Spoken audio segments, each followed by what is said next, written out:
চড়ে মেঘের অনেক উপরে পৌঁছে গেল। সেখান থেকে সে আকাশে তীর ছুড়ল। আল্লাহ তাকে পরীক্ষা করতে রক্তমাখা তীর ফেরত পাঠালেন। নমরুদ যখন দেখল তার তীর রক্ত নিয়ে ফিরে এসেছে, তখন সে পশুর মতো উল্লাস করে চিৎকার করে বলতে লাগল যে সে ইব্রাহিমের খোদাকে নাউজবিল্লাহ হত্যা করে ফেলেছে। এই সীমাহীন ধৃষ্টতার সাজা দিতে আল্লাহ কোটি কোটি মশার এক বাহিনী পাঠালেন। তাদের মধ্য থেকে একটি অতি দুর্বল এবং ল্যাংড়া মশা আল্লাহর দরবারে আরজ করল, হে আমার রব, সবাই তো নমরুদের শক্তিশালী সেনাদের উপর আক্রমণ করছে।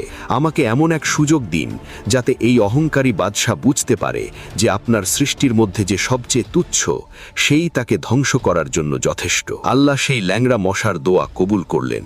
মশার বাহিনী যখন নমরুদের বিশাল সৈন্যদলকে মুহূর্তেই হাড় গড়ে পরিণত করল, তখন সেই ল্যাংড়া মশাটি আল্লাহর হুকুমে নমরুদের নাকের ভেতর দিয়ে সরাসরি তার মগজে ঢুকে পড়ল।